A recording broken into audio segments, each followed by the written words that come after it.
Yo acabé la ESO, pescaba por ahí por el muelle, y un día, si era buena, pues metíme en un barco. Y a ver si aquí la doña Elsa se anima. Pero estudiada, de patrona. Porque yo, por ejemplo, cuando decía que iba a ir a la mar, todo el mundo, es que es durísima, no sé qué. Y yo, sí, claro que es dura, pero a ver, yo tampoco veo a alemanes de 3 metros ir a la mar, ni echan rayos láser, son paisanos normales. Entonces, ¿por qué no vas a poder? No creo que haya trabajos para hombres ni trabajos para mujeres. Hay que ponerle ganas y actitud y ya está. De hecho, la guaja mía, en la escuela, tienen que enseñar yo lo que yo un poco la tierra y la mar. Cuidado. A mí la mar es otro mundo. No sé, a mí y en mi vida. Mi padre ya era marinero y luego pues yo lo mamé con él. Empecé a pescar aquí en 2006, pero trabajando en la hostelería. 1.000 millones como Adu, que vengan. Luego aquí pierdes la noción del tiempo. Aquí se te pasa el día y a veces que no mires ni el reloj. Que habrá quien no lo quiere y prefiere estar en una oficina. Yo me gusta más estar al aire libre. Luego aparte yo en fin de semana cojo la caña todavía. Es una pasada.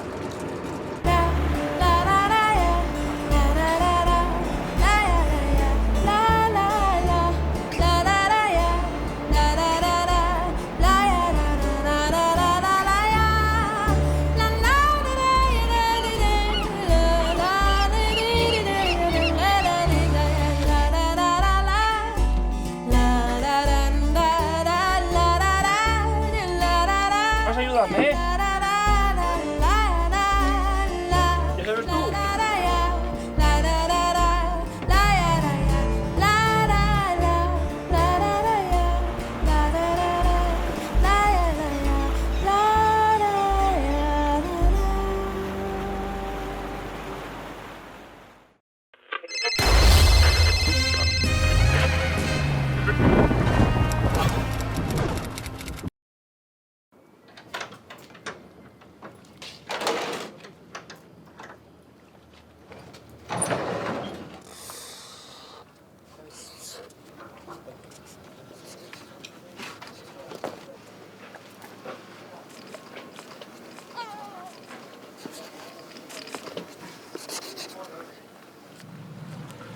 Yo acabé la ESO, pescaba por ahí por el muelle, y un día, si era buena, pues metíme en un barco. Y a ver si aquí la doña Elsa se anima. Pero estudiada, de patrona. Porque yo, por ejemplo, cuando decía que iba a ir a la mar, todo el mundo, es que es durísima, no sé qué. Y yo, sí, claro que es dura, pero a ver, yo tampoco veo a alemanes de 3 metros ir a la mar, ni echan rayos láser, son paisanos normales. Entonces, ¿por qué no vas a poder? No creo que haya trabajos para hombres ni trabajos para mujeres. Hay que ponerle ganas y actitud y ya está. De hecho, la guaja mía, en la escuela, tienen que enseñar yo lo que yo un poco la tierra y la mar. Cuidado. A mí la mar es otro mundo. No sé, a mí y en mi vida. Mi padre ya era marinero y luego pues yo lo mamé con él. Empecé a pescar aquí en 2006, pero trabajando en la hostelería. 1.000 millones como Adu, que vengan. Luego aquí pierdes la noción del tiempo. Aquí se te pasa el día y a veces que no mires ni el reloj. Que habrá quien no lo quiere y prefiere estar en una oficina. Yo me gusta más estar al aire libre. Luego aparte yo en fin de semana cojo la caña todavía. Es una pasada.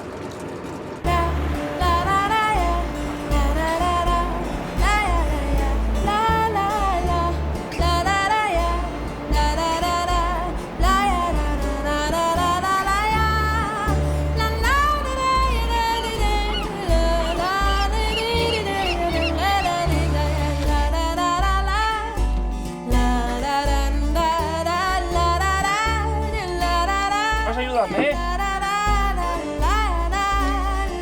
¿Ya sabes tú?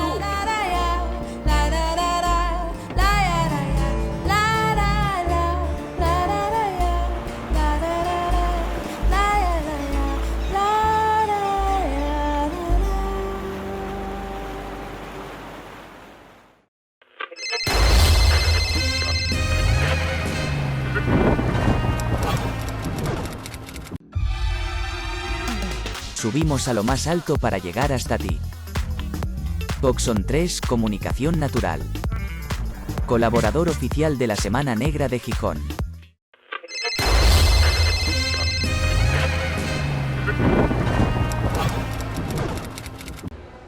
Hola, buenas tardes. Vamos a empezar con la mesa redonda sobre matemáticas y narración y presentamos en primer lugar a Antonio Pérez de Sanz, que no va a poder intervenir en directo, lo vamos a ver a través del vídeo.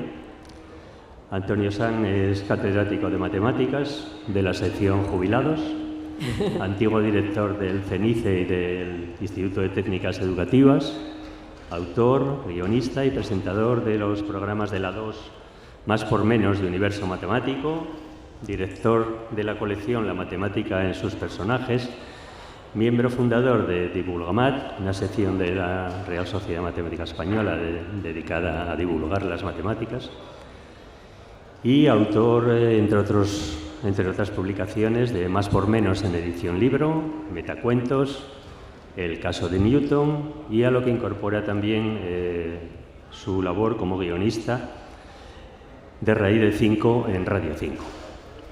Y sin más, espero que aparezca ahí. Sí, ya está por ahí. No se oye. Un saludo muy cordial a Carlos. No sé si hace eco. A Clive Larmino y a Rubén Pérez felicitarle por su reciente libro. Si se oye bien, como yo tengo una tendencia a enrollarme, había preparado unas diapositivas por aquello de obviar la distancia y os voy a contar, a relatar un poco cómo veo yo la confluencia entre matemáticas y narración. Si os parece, paso a ello. Estoy en Cabranes, no estoy muy lejos, pero el COVID me ha impedido estar en presencia con vosotros, que es seguramente lo que más me hubiese apetecido en este momento.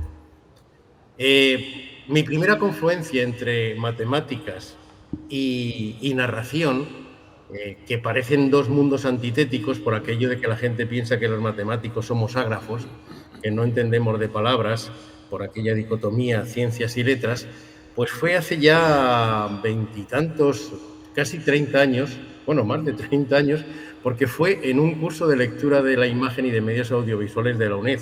Fue el segundo año que lo impartía la UNED y yo, muy optimista, me apunté. En este máster, porque ahora es un máster, se hablaba no solo de lectura de la imagen, sino también de la creación de medios audiovisuales y, en concreto, cómo se hacía un guión y cómo se llevaba a la práctica. Y yo recuerdo de este curso, me dejó impregnado, uno de los mensajes claros es qué estructura debe tener un guión televisivo, un guión audiovisual. Y la síntesis era tensión, relajación, tensión, relajación. Yo, como mente matemática, automáticamente lo reduje a eso que estáis viendo, confío que lo estáis viendo, que son ondas sinusoidales. Un buen relato audiovisual de matemáticas o de cualquier otra cosa tiene que tener una estructura que se parezca a esas ondas audiovisuales combinadas. Si las combinamos mucho, nos quedarán ondas de Fourier. Esa fue mi primera confluencia. De ahí hice un corto con los alumnos, creé un grupo de cine en el instituto con alumnos de 16, 17 años. Hicimos un corto que se titulaba El huevo, algún documental de naturaleza. Y la última confluencia, por aquello de cerrar el círculo, ha sido en la radio, en Radio 5, en el programa Raíz de 5 de Santi García Cremades. He tenido durante 3 años una sección que se llamaba Latidos de Historia. Era una especie de Nieves con Costrina, pero de matemáticas. Y fruto de esa colaboración han sido más de 50 guiones radiofónicos de 5 minutos enlazados con el tema del programa. Os he seleccionado, porque quizá vale más un ejemplo que 1000 palabras, uno que se emitió en febrero del 2018, antes de la pandemia, que se titulaba el programa genérico Matemáticas en la Segunda Guerra Mundial. Yo, para coger este tema, dije, a ver, matemáticas en la Segunda Guerra Mundial, pues podemos hablar de Turing y de su máquina Enigma, pero hay otras matemáticas que se nos han ocultado. Yo estudié en la Complutense, estudié topología y estudié teoremas y resultados de Hausdorff y nunca supe quién era Hausdorff y cómo murió.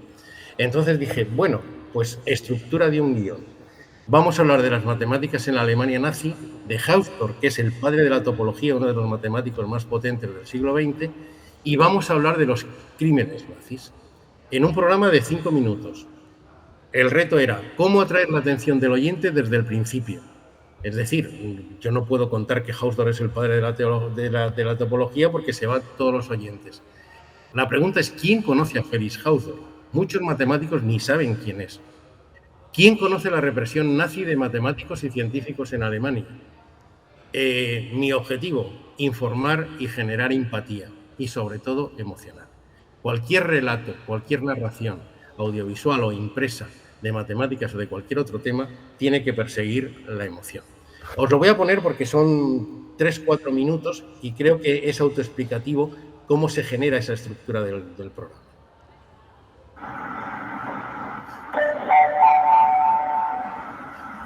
Atención, lo que vas a escuchar ahora es completamente cierto. Bonn, Alemania, 26 de enero de 1942. Félix es el primero en ingerir los barbitúricos, en cantidad suficiente para acabar con su propia vida en menos de una hora. Charlotte, su esposa, le mira atónita, incapaz de comprender cómo han llegado hasta ese punto. Edith, la hermana de Charlotte, estalla en un llanto desconsolado. Ahora Félix ofrece los medicamentos a Charlotte y ella también los traga. Y después consiguen calmar a Edith y entre sollozos y lágrimas ella los toma igualmente. Es la única solución digna, se dicen los unos a los otros, pero las palabras están huecas, carentes de significado y sirven de poca ayuda. La primera en desvanecerse es Edith. El matrimonio Hausdorff muere poco después, cogidos de la mano. Así narraba Álvaro Lozano el suicidio de uno de los matemáticos más brillantes del siglo XX y de su familia, víctimas de la asfixiante opresión del régimen nazi en Alemania.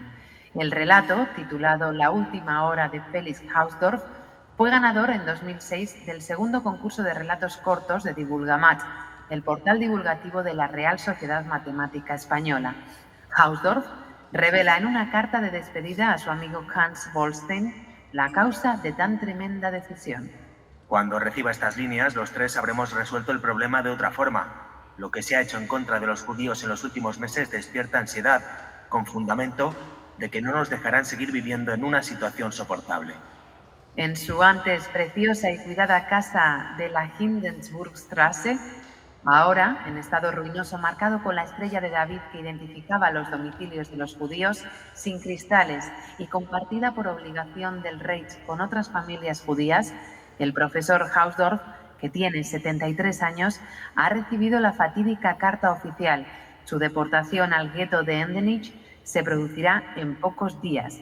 Endenich era solo una parada camino de los campos de concentración del Este y de una muerte segura. La Universidad de Bonn, que le había obligado a jubilarse en 1935, como a tantos profesores judíos, había conseguido frenar un año antes su deportación a Kreuzberg, con el resto de la población judía, pero ahora el propio decano corre riesgo si se presta a ayudarles. Félix comunicará su terrible decisión a su amigo, el profesor Erich Bessel, el 22 de enero. Esto es una locura. ¿Cómo pueden deportarle a usted a un campo de concentración? Usted que ha hecho tanto por la matemática en Alemania. Ha de ser un error. Tiene que haber alguna solución a toda esta insensatez. Mi querido amigo, solo nos queda una solución digna. Le contestó Hausdorff mirándole fijamente a los ojos. La decisión estaba tomada. Desde hacía unos meses, las autoridades nazis les habían obligado a coserse en sus abrigos la estrella amarilla de 6 puntas que identifica a los judíos, aunque solo Félix lo era. Charlotte y Edith eran luteranas. Félix y Edith habían sido agredidos en la calle y Charlotte sufría una fuerte depresión. Para combatirla, un médico amigo le proporcionó una buena cantidad de pastillas de Veronal, un potente barbitúrico. Las visitas de los médicos a enfermos judíos no eran muy bien vistas.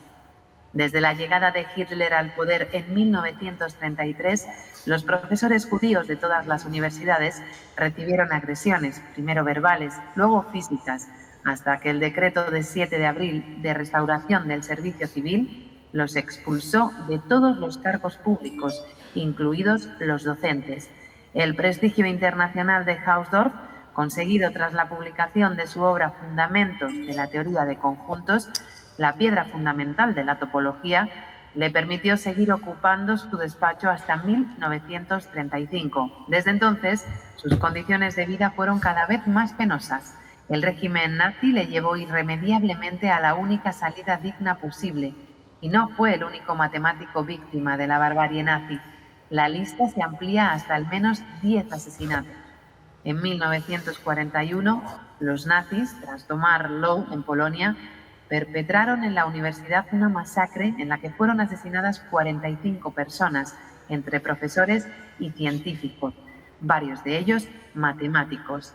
El notable matemático polaco Stefan Banach se libró de la muerte gracias a los piojos. Sí, han oído bien, a los piojos. Desde el otoño de 1941 y hasta el final de la ocupación alemana en julio de 1944, Banach fue uno de los privilegiados que se prestó, para salvar su vida, a alimentar piojos con su propia sangre en el Instituto Bacteriológico de Weil. Esto le acabó provocando una degradación física considerable que le llevaría a la muerte en 1945. A veces, ni las matemáticas consiguen detener la estulticia y la perversión de algunos humanos.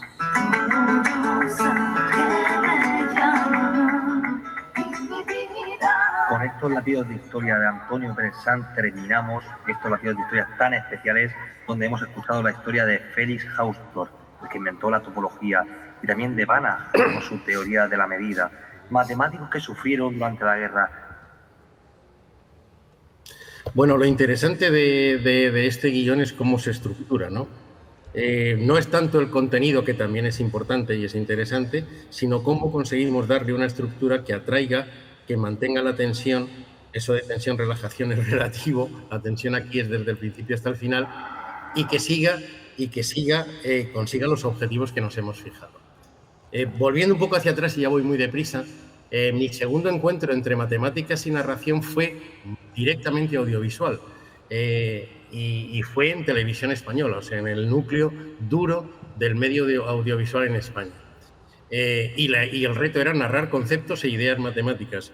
Fue un proyecto que presenté al director de la televisión educativa en el año 95, y así nació la serie de documentales titulada Más por Menos, formada por 13 documentales de matemáticas, en las que lo primero que tuve se realizaron entre el 95 y 96 en Prado del Rey.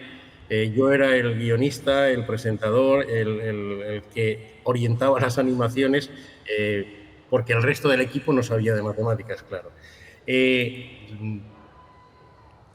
La idea era, ¿qué estructura le doy para hablar de conceptos puros matemáticos? Ahora veréis qué conceptos. Pues cogí un modelo muy clásico, y es el modelo de Se ha escrito un crimen. Es decir, un modelo en el que lo que ejecutaba era la sorpresa, la observación, la explicación y el autodescubrimiento por el espectador. Y curiosamente, cuando se lo planteé al director de la educativa, me dijo, pero ¿cómo vamos a hacer programas de matemáticas? Eso se nos tirará la audiencia. Bueno, a ver, un tío hablando con una bata y una pizarra. Yo dije, ¿para qué quiero una bata para hablar de matemáticas? Si es más, no quiero ni una pizarra. Y así nacieron pues, estos programas en los que tienen una estrategia de comunicación clara. Lo primero es buscar un punto que sea sorpresivo. Y de ahí nacieron estos 12, 13 programas, porque aquí falta uno que habla de las matemáticas electorales. Y fijaros que cubren aspectos muy, muy complejos de las matemáticas, desde movimientos geométricos, la geometría se hace arte, hablando de arte y matemáticas, el número áureo, que fue el programa piloto y gracias al cual convencí a los de Televisión Española, el mundo de los espirales, números, es decir, estructuras narrativas sobre conceptos matemáticos. Y bueno, no fue tan mal. La audiencia no solamente cayó, sino que la aventura del saber, los jueves, que es cuando se emitían estos programas, subía de audiencia. Y la gente encima interactuaba y hacía preguntas, ¿no? El tercer encuentro se produjo con motivo del año 2000, el Año Mundial de las Matemáticas, y ya fue mucho más serio, fue también en televisión, y fue hablar de historia de las matemáticas, de personajes notables de la historia de las matemáticas y de conceptos que son claves en la historia de las matemáticas. Y ya con un formato de documental típico para vender a otras televisiones, 25 minutos, etc. Y no solamente eso, sino que gracias a estos programas conseguimos un Dragón de Oro, consiguió Televisión Española, un Dragón de Oro en el Festival de Cine Científico de Pekín de 2001-2002. Y quería contaros cómo se estructura. O sea, uno de mis grandes en la historia era ¿cómo consigo hacer un programa en televisión española, televisión generalista, sobre Gauss? ¿A quién le va a interesar? ¿O cómo hago que sea interesante? Pues la estructura es bastante clara. Dije, no puedo empezar diciendo quién es Gauss, sí que voy a empezar hablando de algo que en apariencia no tiene nada que ver. Herschel es un astrónomo aficionado, era músico en una capilla en Inglaterra, y Urano. El descubrimiento de Urano es un descubrimiento casi matemático. A partir de ahí enlazo con una ley de Titius-Bode que dice dónde deberían estar situados los planetas y dónde nos falla uno, entre Marte y Júpiter, el planeta perdido. Y a través de esa trama, veis que hay como una trama policial, ¿dónde estará ese planeta perdido? ¿Quién lo descubre ese planeta? Al final es Ceres, es uno de los asteroides.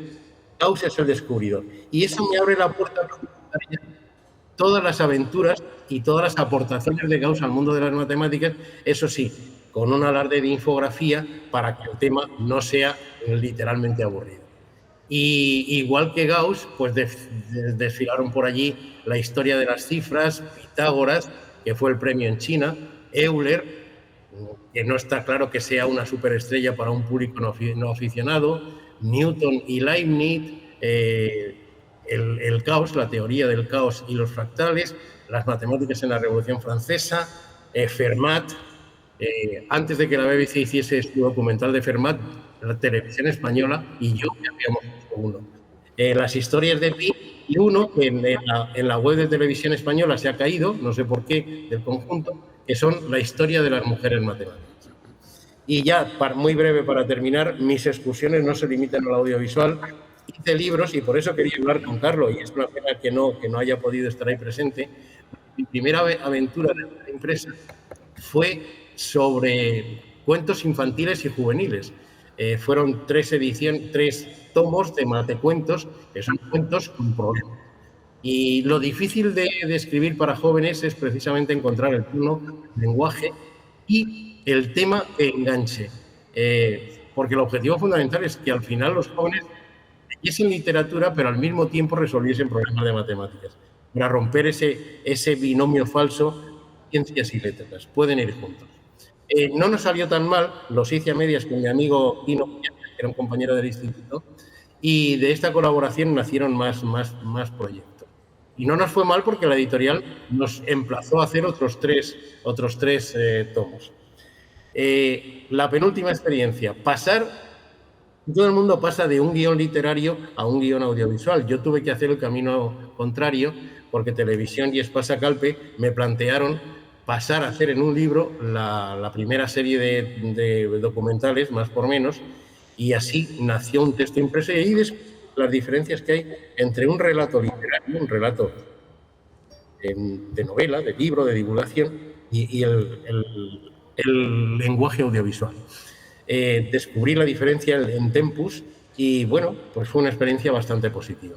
Y la penúltima, dimos el salto y en lugar de ya divulgación nos metimos directamente con una novela de intriga, de historia y de matemáticas en la que el protagonista son las matemáticas. Se llama El orden de Newton y es una novela negra. En su momento estuve pensando en presentarla en la Semana Negra de Gijón, en el año 16-17. Y el misterio está en la estructura. Eso que tengo ahí, la estructura que le dimos a la novela después de muchas vueltas, Quino y yo, me parece a la escalera que hay en el Museo del Pueblo Gallego en Santiago, que parecen 3 escaleras, parece una escalera espiral de caracol, pero son 3 escaleras. Pues concebimos la estructura y fue bastante cambiante, tuvimos que meter muchísimos cambios porque nos compró la novela RBA, aunque luego al final no la publicó, de tres épocas, 3 personajes que confluyen en la misma solución de un problema. Al final, el final del libro es la solución de un problema matemático, encontrar el segundo punto del teorema de Fermat, que es donde está enterrado el oro de los nazis. La novela tiene mucho misterio y no tenemos tiempo. Si alguien quiere saber, luego en el coloquio puedo decirle algo. Y ahora estoy en otro proyecto que es Matemáticos a Contracorriente, que son matemáticos que vivieron y desarrollaron su obra a contracorriente del momento histórico que les tocó vivir. Y son relatos novelados, una mezcla entre ficción, biografía y matemáticas que nos aproximan con cariño a estos personajes. Y hasta aquí llego. Luego, si hay alguna posibilidad de participar en el diálogo, pues me apuntaré. Vale, muchas gracias, Antonio.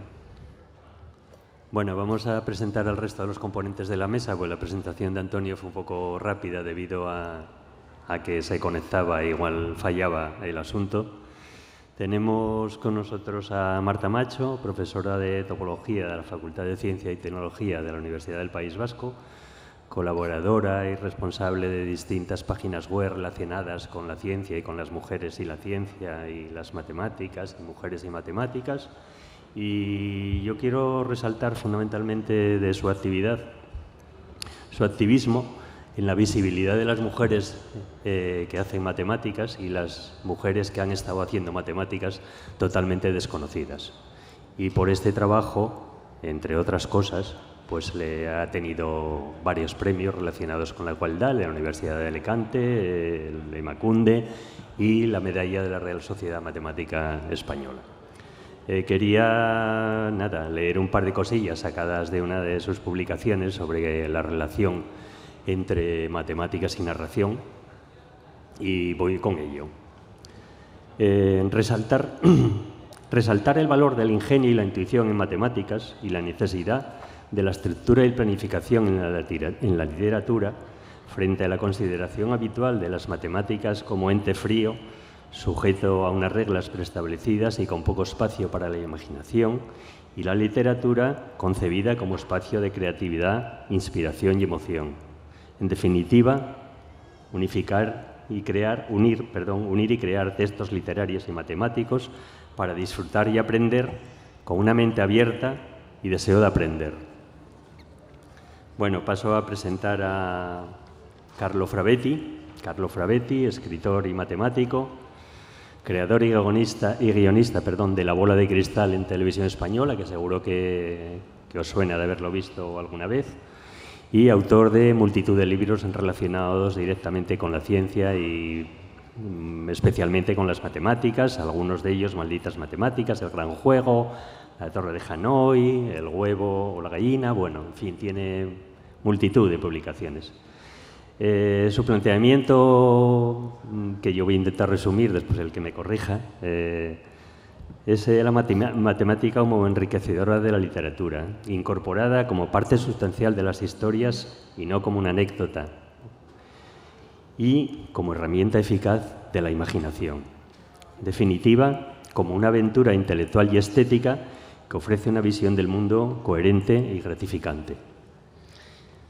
Y por último, Rubén Pérez, profe de matemáticas del Instituto Matajove de Gijón, divulgador, autor recientemente incorporado a la escritura creativa, y su visión fundamental sobre la incorporación de la narración o de la literatura o de ambas cosas a lo que puede ser las matemáticas concebidas como asignatura, es decir, como elementos didácticos a utilizar directamente en las aulas. Y sin más, cedo la palabra a Marta. Muy bien. Bueno, pues muchas gracias por la invitación y bueno, pues encantada de estar con compañeros tan queridos. Bueno, voy a ser breve, espero, por si acaso luego surge algo, pero quiero un poco hablar de algo que ya he comentado en la charla anterior, que es del grupo Ulipo. Lo quiero hacer porque es bastante desconocido en general en el Estado español, o quizás lo voy a decir mejor, poco conocido fuera de Francia, porque es un grupo, Ulipo significa Ouvroir de littérature potentielle, obrador de literatura potencial, y me gusta lo que hacen y cómo lo hacen. Y de hecho busco Ulipo en casi todo lo que leo. El grupo Ulipo fue creado por un escritor, Raymond Queneau, y por un ingeniero, François Le Lyonnais, que querían experimentar la literatura a través de lo que ellos llamaban las contraintes, constricciones, trabas, intentando escribir bajo traba matemática. Una de sus ideas era que intentaban abolir la idea precisamente de que la literatura surge del azar prácticamente, de la emotividad, de la imaginación y obligar a escribir con determinadas restricciones para potenciar una escritura diferente. Eso es un poco las propuestas del Grupo Oulipo. En el Grupo Oulipo, algo que me gusta también mucho es el juego. Juegan mucho. Esta propuesta de restringir para escribir tiene una parte cómica. Me gusta el juego y me gusta reírme, además. Lo digo porque os voy a dar un ejemplo de algo que no tiene nada que ver con las matemáticas, pero tienen una de estas trabas que es poemas de metro. ¿Y en qué consiste un poema de metro? Pues tú piensas tu poema mientras el metro está en marcha y cuando se para en una estación tienes que escribir el poema. Pero está prohibido pensar mientras está parado y escribir mientras está en marcha. Hay unos poemas de bar en los que mientras bebes la cerveza piensas y luego cuando paras de beber escribes. Cuanto más avanzas en la escritura, los poemas son mucho más jugosos, ¿no? Como os podéis imaginar. Bueno, pues esta parte cómica, esta parte de jugar y de jugar con la literatura y de jugar pues con distintos conceptos, a mí me parece realmente hermosa. Y parte de estas trabas que ellos utilizan no siempre son matemáticas, pero parte de ellas son matemáticas. Hay muchos libros que probablemente conocéis que tienen restricciones oulipianas, es decir, el Grupo Oulipo está formado por un cierto número de personas, creo que en este momento son 41, hay 2 personas de habla hispana, uno es un español, un catalán, que es Pablo Martín Sánchez, y el otro es un argentino, que es Eduardo Berti. Y no hace falta pertenecer al Grupo Oulipo para escribir escritura oulipiana, ¿no? Escribir Oulipo significa escribir con una restricción. Y os voy a dar un par de ejemplos para que quizás entendáis la idea. Y os animo a escribir incluso. Hay un último, no sé si habéis leído el texto de Hervé Letellier, La anomalía. Es un texto que ha aparecido recientemente, ha sido premio Goncourt en España y en Francia. Letellier tiene formación matemática. Parte de las personas que escriben en Oulipo tienen formación matemática. Y esta anomalía, no sé si lo habéis leído, no os quiero descubrir nada, es un avión aterriza y un mes más tarde aterriza el mismo avión con exactamente los mismos pasajeros. Y en esta novela emocionante hay una parte matemática importante. Pero además, Letellier utiliza trabas oulipianas durante el texto que están escondidas. Una parte de este juego oulipiano es que un buen autor oulipiano tiene que contar la traba que utiliza cuando termina su texto, porque hay una lectura lineal, la que podríamos hacer cualquier persona, como cuando ves a un museo a ver un cuadro y miras el cuadro de manera completamente inocente, y luego está esa parte donde te pueden explicar qué hay alrededor del cuadro. Pues si tú haces una lectura sin saber cuál es la traba y haces la lectura conociendo la traba, la lectura es completamente distinta y puedes disfrutar de relecturas diferentes. Hay verdaderas obras de arte en la literatura oulipiana. Y os voy a contar, creo que quizás con esto para empezar, pues ya termino porque he contado alguna traba en la charla anterior. Michel Audin es una matemática perteneciente al Grupo Oulipo que, aparte de geómetra, es una escritora extraordinaria. Ella ha escrito mucho, sobre todo sobre la Guerra Mundial y sobre el papel que tuvieron los matemáticos en la Guerra Mundial. Es una gran historiadora. Y ha escrito un libro también sobre una matemática que es Sofía Kovalevskaya y le interesa mucho también escribir sobre la Comuna de París, el movimiento revolucionario de 1871, creo, que tuvo lugar en París en aquel momento, donde la ciudadanía tomó el poder, ¿no? Y tiene, para comprender mejor lo que es un texto oulipiano, ella mantiene una página sobre la Comuna de París y tiene en particular un texto que se llama Me que conti, está en francés, pero es Mayo, que es el... no me acuerdo cómo se dice, no me acuerdo ahora la palabra en castellano, bueno, es una calle en París, y teje una historia sobre la Comuna de París utilizando de manera paralela un teorema matemático, que es el teorema de Pascal. Ella escribe el teorema de Pascal, es un teorema que dice, lo voy a decir rápidamente, que cuando se tiene una cónica, por ejemplo una elipse, y se inscribe dentro un hexágono, ciertos puntos están en línea recta. Se hacen cierto tipo de historias matemáticas y el teorema dice que hay 3 puntos que están en línea recta. Bueno, pues lo que ella hace es ir contando el teorema de Pascal e ir contando la historia de la comuna al mismo tiempo. Y cada punto, cada recta, cada razonamiento matemático que utiliza para demostrar el teorema de Pascal le ayuda a introducir un personaje nuevo y a contar qué estaba sucediendo en aquel momento en esa revuelta de la Comuna de París. Cuando termina el teorema matemático, hay un punto, el punto que terminaba, tenía que acabar alineando, y ese punto se descubre quién es la narradora de esta historia, que es precisamente Sofía Kovalevskaya. Bueno, contado de esta manera, no sé si me he sabido explicar bien lo que es esta historia, pero este tejer es maravilloso, es absolutamente maravilloso. Una historia paralela de matemáticas y de literatura donde todo encaja perfectamente y es hermosísimo. Para quienes nos gustan las matemáticas, bueno, el teorema de Pascal es un teorema geométrico bonito. A quien le gusta leer, esta narración es maravillosa, aun no sabiendo que está construyendo el teorema de Pascal, porque ella lo dice, pero lo dice al final, y la combinación de ambas cosas es hermosísima. Así que, bueno, os invito, si os apetece y si no lo conocíais, a descubrir estos textos eulipianos, y de verdad que es literatura bella y sorprendente.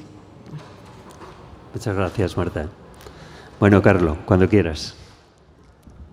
Buenas tardes. Hola, buenas tardes. Gracias por estar aquí. A mí me ha preocupado siempre, de una manera muy especial, la excesiva separación, la excesiva dicotomía entre lo que se entiende por ciencias y lo que se entiende por letras, ¿no? De hecho, gran parte de mi evolución como persona y como escritor empezó cuando a los 13 años de edad, una edad muy temprana, me vi obligado a elegir entre ciencias y letras para proseguir mis estudios, lo cual, por ejemplo, supuso que yo no estudiara griego. Lo estudié luego por mi cuenta, porque creo que conocer el griego es fundamental, incluso para un científico, ¿no? O sobre todo para un científico, diría. Y durante toda mi vida como escritor, supongo que azuzado un poco por este trauma inicial, he intentado trabajar en la dirección en la modesta medida de mis posibilidades y en el marco de mi producción, digamos, suavizar o intentar neutralizar en la medida de lo posible esta dicotomía, ¿no? Y en este sentido, tal vez lo más ilustrativo que puedo contar es una anécdota personal que me ocurrió a mediados de los años 90. Yo publicaba mis novelas, tanto supuestamente infantiles como supuestamente para adultos, en una editorial que formaba parte de un grupo que editaba también libros de texto. Y un día estaba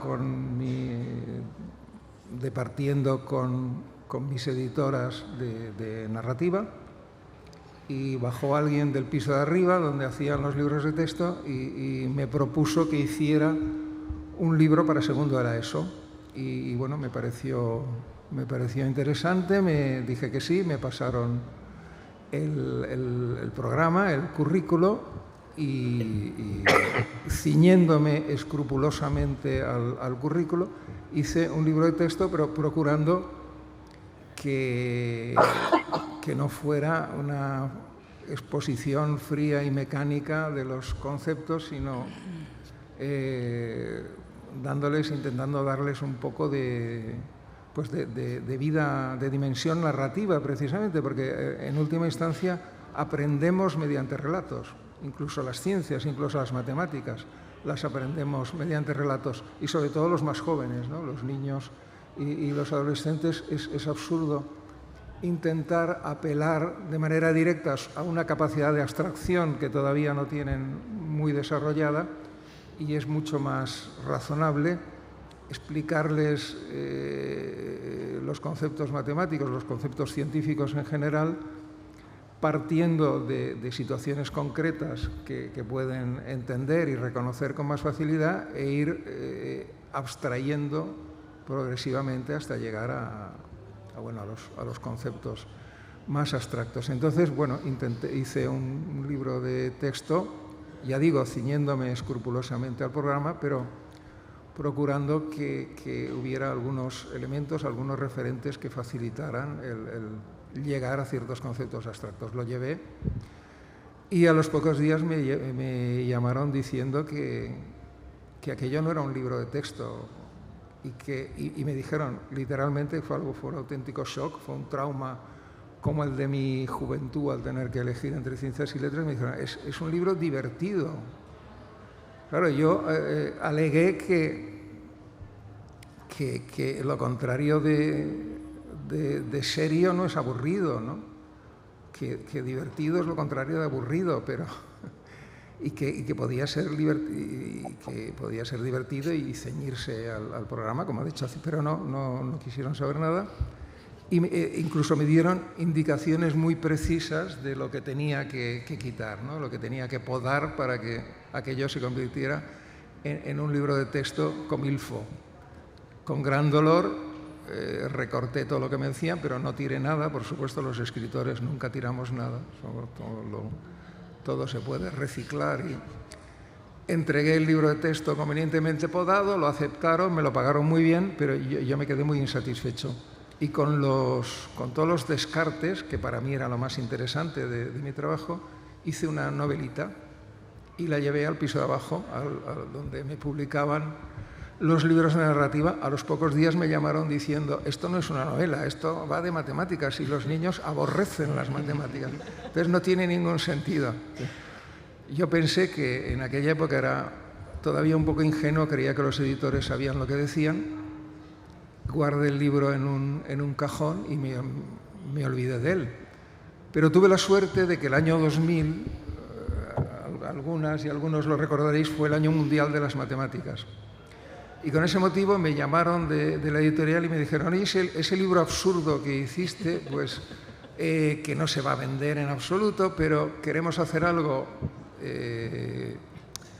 conmemorativo, digamos, ligado al Año Mundial de las Matemáticas, de forma puramente testimonial, lo regalaremos, en fin, ya veremos qué hacemos. Pero aquella cosa que trajiste hace unos años, pues vuélvela a traer y lo consideraremos. Lo llevé y lo publicaron y se convirtió... Yo he publicado unos 120 libros a lo largo de mi vida. Pues bien, de este libro, que se llama Malditas Matemáticas, he vendido más ejemplares que de los otros 119 juntos. En todo el mundo se ha traducido a 20 y tantos idiomas. Yo mismo no entiendo el éxito, pero sí que me reafirmó en una idea que considero básica, y es que la simología, la similitud etimológica entre relacionar y relatar no es casual. Relatar es una forma de relacionar, de establecer relaciones, que es lo que hace básicamente la ciencia y muy especialmente las matemáticas, relacionar conceptos, y nuestra actividad racional en general, ¿no? La lógica consiste en esto, a partir de unos datos relacionarlos de una forma coherente que conduzca a unos resultados. Y relatar es construir con una serie de elementos una historia que tenga sentido. Bueno, pues en nuestra cultura estas dos cosas que deberían ir muy juntas, relatar y relacionar, las hemos separado, las hemos convertido en cosas que parecen casi antagónicas. Incluso hablamos de ciencias y humanidades, ¿no? Como si la ciencia fuera menos humana que no sé, que la historia o que la geografía. Y en esencia esa es mi visión. Yo me dedico fundamentalmente a la divulgación científica y a la mal llamada literatura infantil, y no veo mucha diferencia entre ambas actividades. Cuando intento divulgar, que en última instancia es intentar poner una idea un tanto abstrusa o que pertenece a un campo especializado a nivel de un público general, pues en última instancia utilizo los mismos recursos que cuando construyo una historia, ¿no? Y no, en fin, no pretendo ni pienso que sea la única fórmula, pero sí creo que es algo que siempre deberíamos tener en cuenta, ¿no? Que cuando contamos una historia debemos buscar la coherencia interna, la lógica en última instancia, y cuando exponemos una idea también hemos de procurar relatarla de la forma más asequible y amena posible, ¿no? Y básicamente eso es lo que quería decir. Muchas gracias. Muchas gracias, Carlos.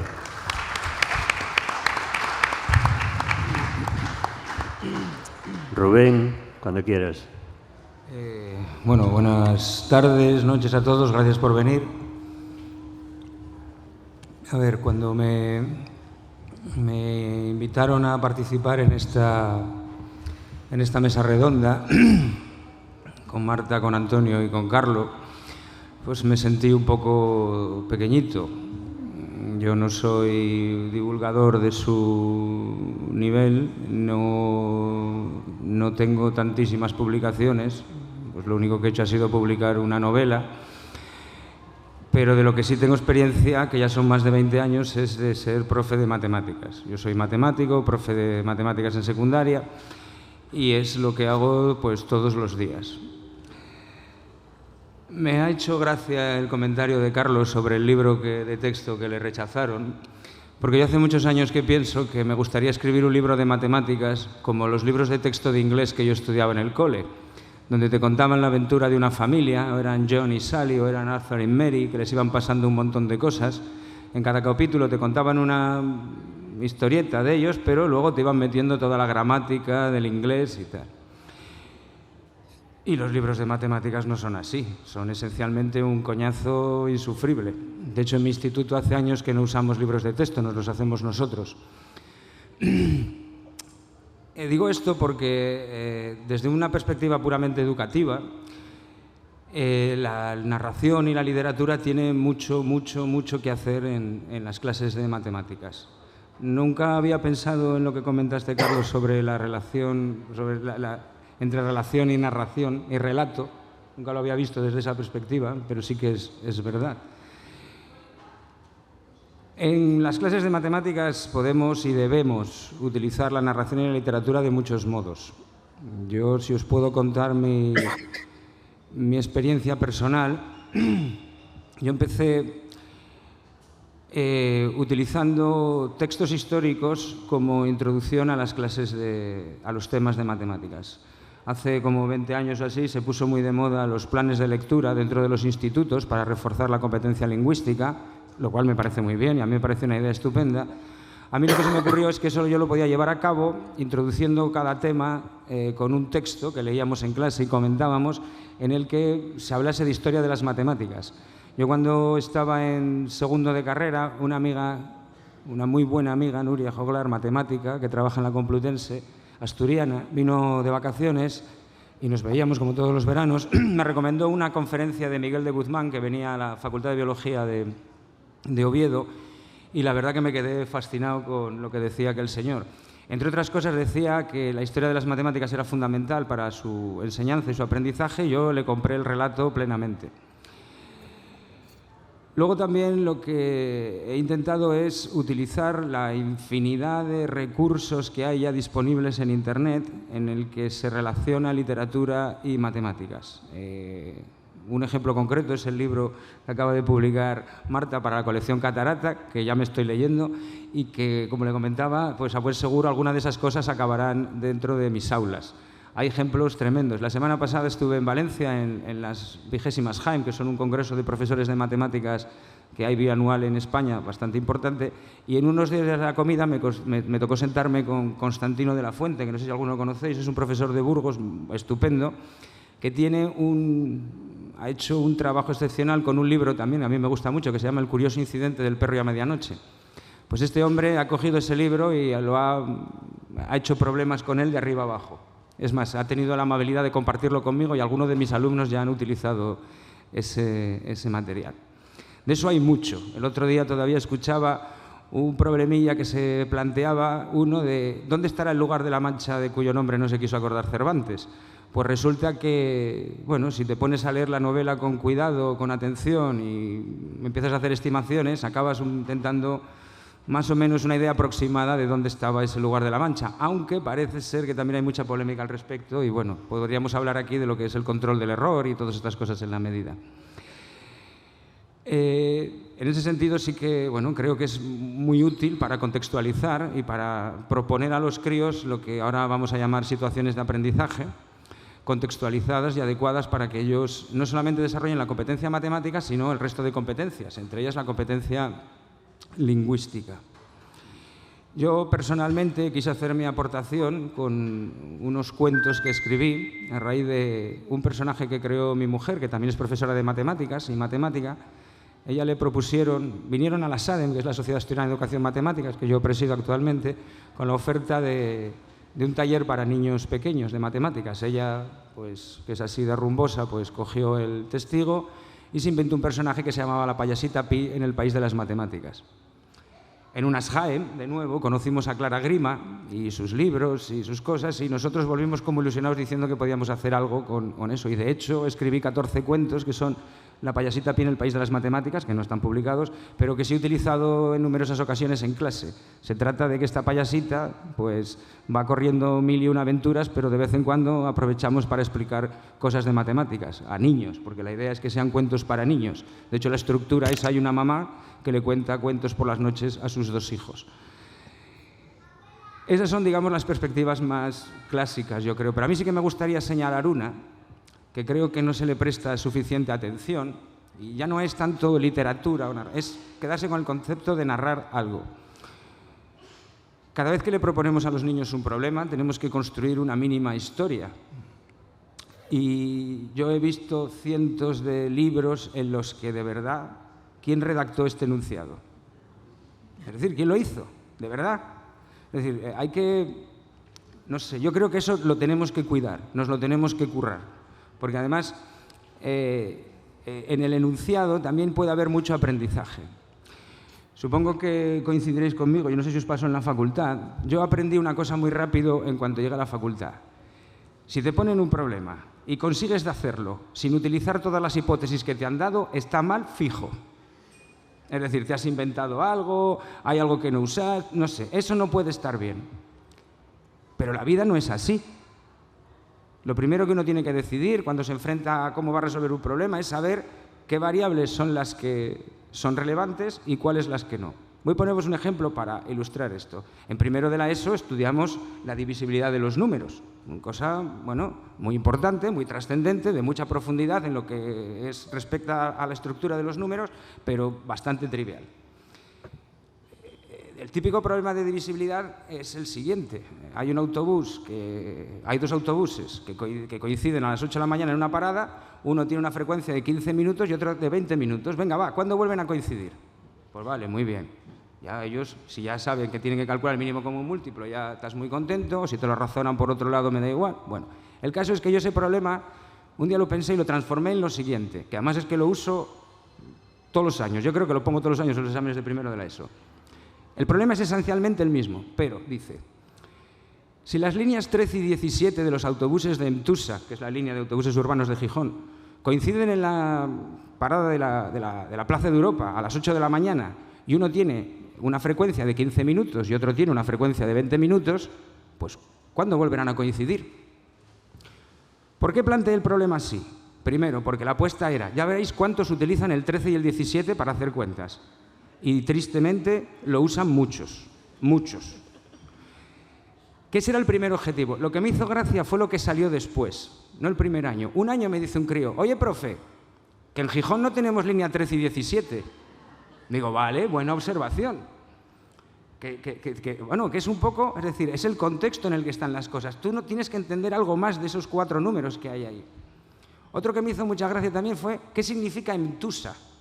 Que te da pie para hablar, bueno, la empresa municipal de transportes de la ciudad, puedes ya tirar ahí del hilo del respeto al medio ambiente, de lo que es viajar en medios sostenibles. Llegué a hablar cosas de lengua, como qué es un acrónimo, ¿no? Para explicar lo que es EMTUSA. No sé, una simple modificación un poco tonta del enunciado le aportó una riqueza al problema que no tenía antes. Y aprovecho esto porque vuelvo a comentar lo que he estado viendo esta semana en Valencia. Ahora está, desde hace tiempo, hay un término muy habitual dentro de la docencia de las matemáticas que son plantear a los niños actividades ricas, que tengan algo más de chicha que 3 por 2 son 6 normalmente, ¿no? Y luego otro concepto que era el de suelo bajo, techo alto. Tú planteas una actividad de suelo bajo a la que todo el mundo pueda acceder, pero tiene que ser suficientemente rica e interesante y tú la tienes que motivar con tus preguntas para que pues, puedas llegar hasta un techo alto. Y eso, todo ese planteamiento y todo lo que nos va a traer la nueva reforma educativa, que en el fondo no es tanto, lo que pasa es que a las leyes anteriores no les hicimos caso, ahora lo dicen más explícitamente. Todo eso va a hacer que, en mi caso, el profesor de matemáticas, tengamos que ser mucho más exigentes con nosotros mismos y también con nuestros críos, nuestros alumnos, sobre cómo les contamos las cosas y cómo se las explicamos.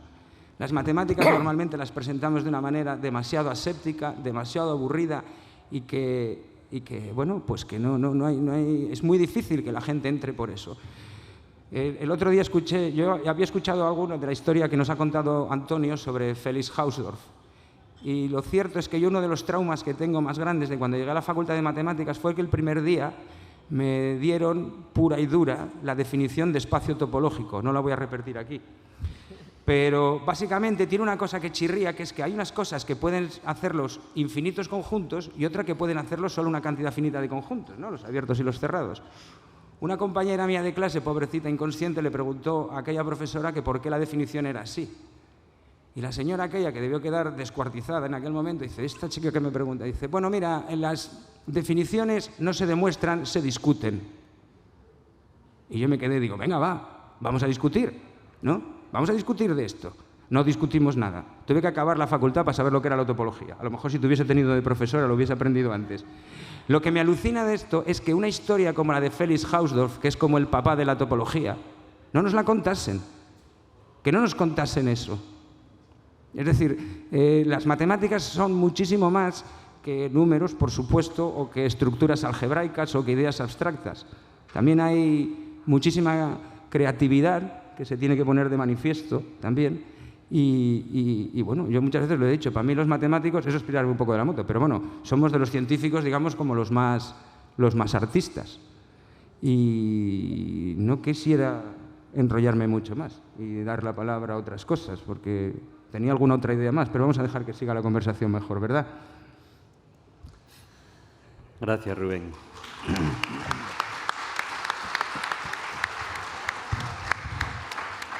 Bueno, tenemos un pequeño margen temporal por si alguna persona asistente quiere preguntar algo o introducir algún tema susceptible de ser contestado por los miembros de la mesa. Por estos, no, yo no... Bueno, yo tenía otro punto de vista también, si no hay nada que decir. Si quieres lo comento. Que lo comentó también antes Marta, no sé si fue la segunda intervención que tuviste. Yo que vengo de una experiencia reciente de escribir una novela, de lo que me di cuenta al final es que no hay mucha diferencia entre cómo te enfrentas a la escritura de una novela y cómo te enfrentas a no tanto a lo mejor a la demostración de un teorema concreto de matemáticas, pero sí a la elaboración de una teoría. Yo, sinceramente, me he sentido como que había escrito una tesis. Es decir, me tuve que inventar un contexto, un espacio. Si voy a la abstracción matemática, un espacio donde hay una serie de reglas y cosas que los elementos que allí viven tienen que respetar, y luego coges unos cuantos de ellos y empiezas a combinarlos y a relacionarlos para llegar a una cierta conclusión. Esa estructuración, esa forma de razonamiento, ese obligarte a ti mismo de que cada cosa tiene que tener un motivo y una causa y es lo que te lleva a que ocurra lo siguiente, eso es puro ejercicio de matemáticas y se plasma claramente en una novela. Para mí hay un paralelismo muy grande. Lo cierto es que siempre preguntan, pero tú como eres matemático, ¿cómo escribiste un libro? Y no sé, a mí me dan ganas de sacar la lista de matemáticos que han escrito libros o hecho películas o se han dedicado al arte, que es muy, muy, muy larga. ¿Algo más queréis añadir? Yo sí quería hacer un comentario de algo que has comentado tú sobre la docencia. Desde hace tiempo observo con mucha preocupación que gran parte de nuestro alumnado no entiende los enunciados, pero no entiende enunciados muy sencillos. De hecho, a veces se aburren cuando tienen que leer 3 líneas y creo que es una falta terrible de lectura. Creo que para mí la lectura está antes de cualquier cosa, antes de las matemáticas. Lo digo siempre.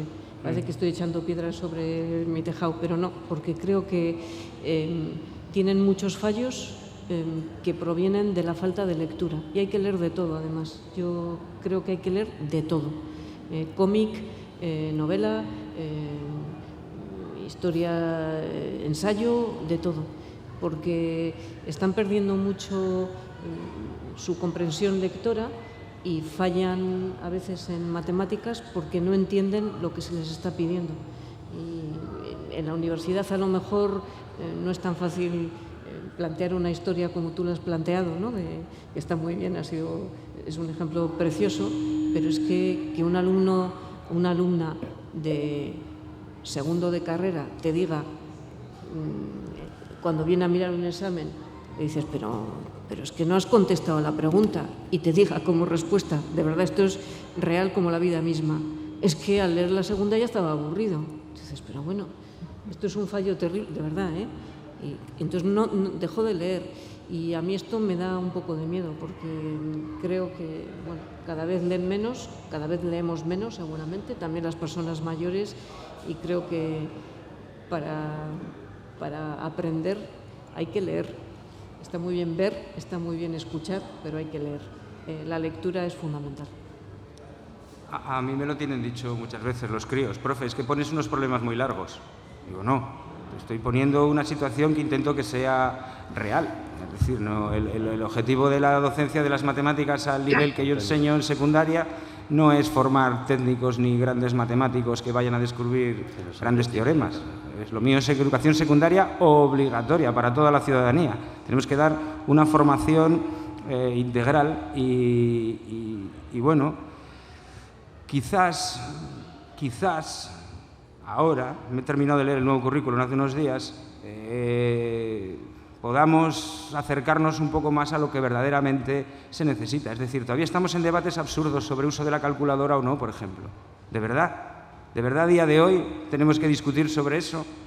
¿De verdad solo le puedo plantear a mis niños ejercicios donde solo salen números enteros porque si no te dan un cuarto de hora haciendo cuentas?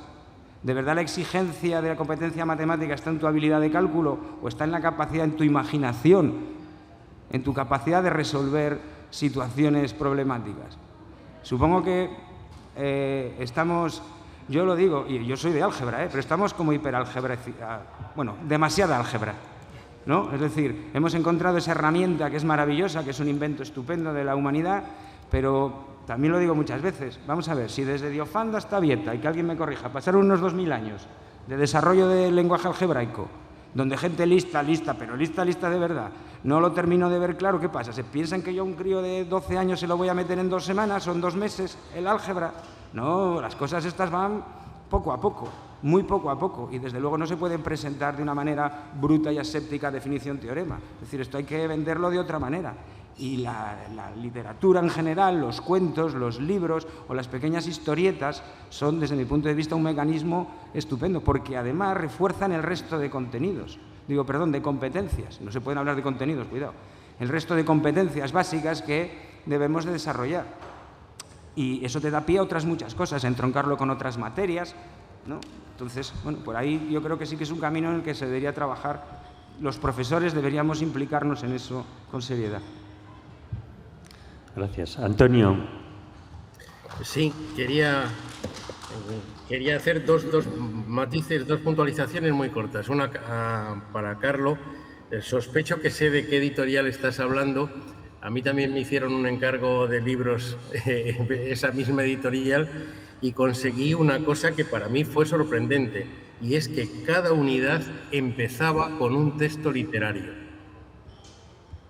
Porque leer cosas que tengan que ver o no tengan que ver con las matemáticas es fundamental para formar el espíritu crítico del alumno. Y la segunda cosa, no siempre la culpa la tiene el empedrado. Me explico. Las matemáticas es probablemente la materia que se imparte desde infantil hasta la universidad con un desconocimiento total de los protagonistas de la historia. Es decir, contamos en cualquier nivel hechos, conceptos, teoremas, resultados sin ponerles cara, sin ver qué personajes había detrás de eso. Es decir, sin hacer un relato histórico vinculado a los resultados matemáticos. Y yo creo que eso es un déficit y un trabajo que tenemos que hacer, que empeñarnos los profesores. A nadie se le ocurriría hacer una asignatura de historia del arte hablando de la Capilla Sixtina, pero sin hablar de Miguel Ángel, ¿verdad? Pues mirad el ejemplo de Hausdorff, pero es que está lleno, el currículum de matemáticas está lleno de cosas de esas. Y decía Miguel de Guzmán, y con esto termino, la historia de las matemáticas está plagada,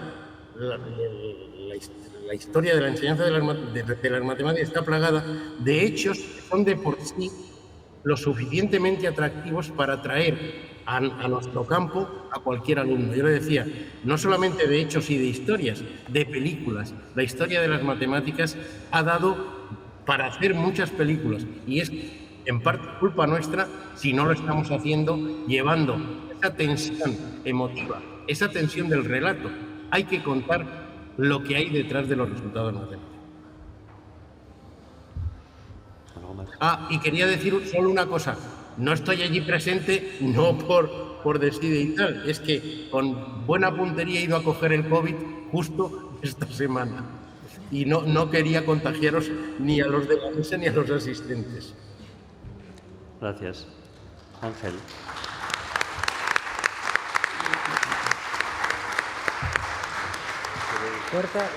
Corta y yo despido.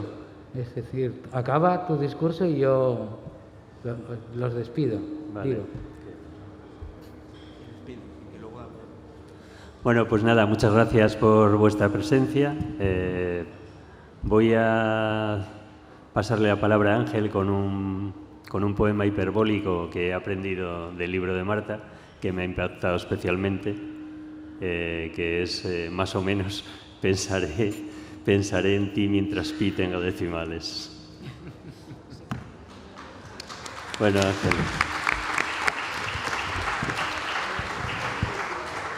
Bueno, llegamos al final del primer día en 35 años en que la Semana Negra decide dedicarle a las matemáticas y a la narrativa, a la narración y las matemáticas, varias actividades.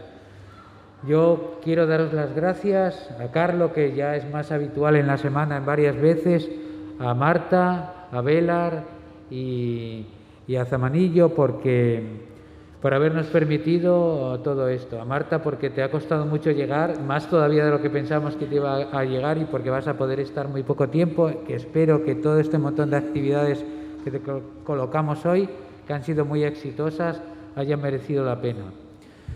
Y solamente deciros eso, que nos lo hemos pasado muy bien con vosotros, que todos los que pensaran que lo de las matemáticas era un rollo y que relacionarlas con la literatura era como sacar los pies del tiesto, pues ya habrán visto que no, que si Carlos demuestra que los niños pueden estar comprando libros, todos los padres que tenemos hijos tenemos en casa el libro de Malditas Matemáticas, pues es justificado. Quizá el problema es que no hay malditas matemáticas para adolescentes, malditas matemáticas para la edad madura y malditas matemáticas para la cuarta edad, ¿no? Que es en la que estoy entrando yo, me da la impresión. Y eso, daros las gracias también a todos, y ya hoy mismo estamos preparando el Día de las Matemáticas en la Semana Negra del año 2023, porque ya hemos encontrado a otro matemático que nos ha dicho, pero yo hubiera estado encantado y todo esto. Y hubiera estado otro más y no hubiera sido porque empezaron la guerra de Rusia demasiado tarde, porque si lo hubieran empezado un poco antes hubiéramos tenido a otro matemático hoy también. Pero así son las cosas son como son. Bueno, eso. En la Semana Negra despedimos a la gente que nos ha gustado. La forma de darle las gracias es este fuerte aplauso que les vamos a dar ahora. Gracias.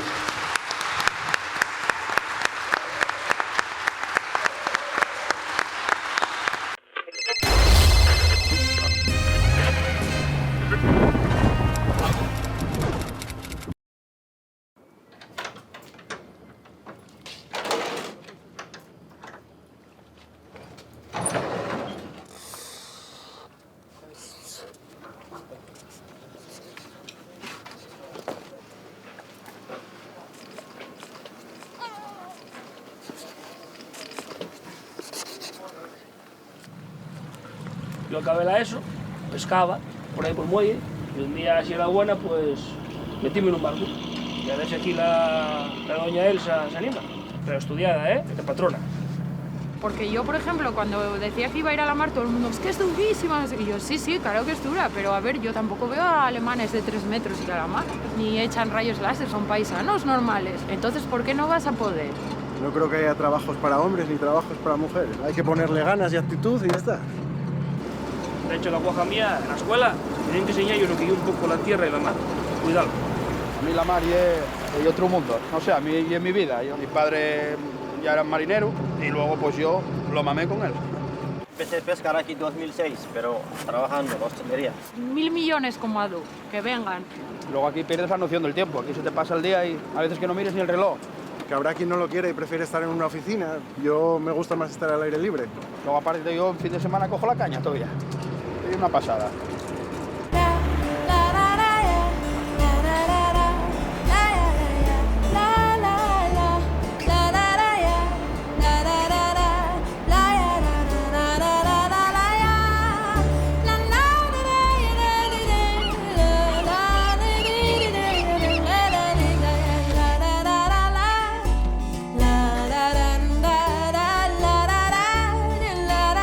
Vas a ayudarme, ¿Ya sabes tú?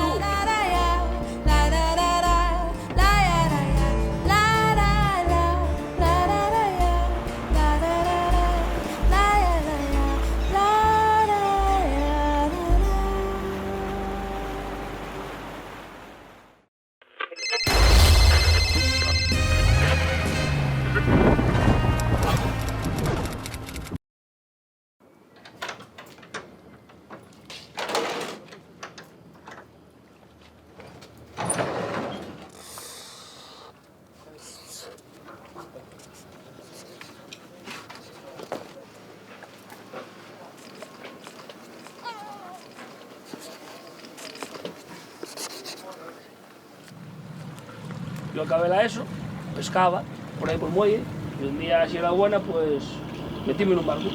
Y a ver si aquí la doña Elsa se anima. Pero estudiada, de patrona. Porque yo, por ejemplo, cuando decía que iba a ir a la mar, todo el mundo, es que es durísima. Y yo, sí, claro que es dura, pero a ver, yo tampoco veo a alemanes de 3 metros y a la mar, ni echan rayos láser, son paisanos normales. Entonces, ¿por qué no vas a poder?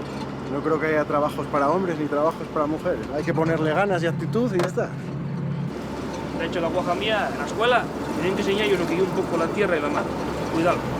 A mí la mar es otro mundo. No sé, a mí y en mi vida. Mi padre ya era marinero y luego pues yo lo mamé con él. Empecé a pescar aquí en 2006, pero trabajando en hostelería. 1000 millones como Adu, que vengan. Luego aquí pierdes la noción del tiempo, aquí se te pasa el día y a veces que no mires ni el reloj. Que habrá quien no lo quiere y prefiere estar en una oficina. Yo me gusta más estar al aire libre. Luego aparte yo en fin de semana cojo la caña todavía. Es una pasada.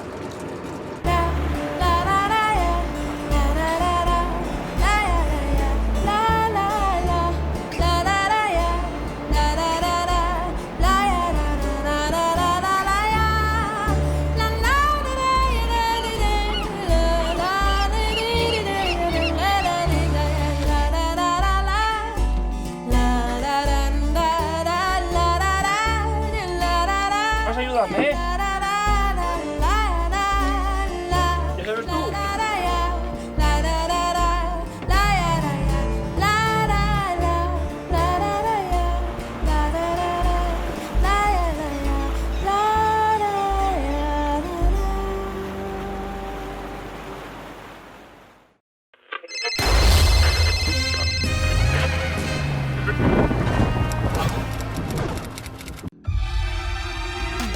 Subimos a lo más alto para llegar hasta ti.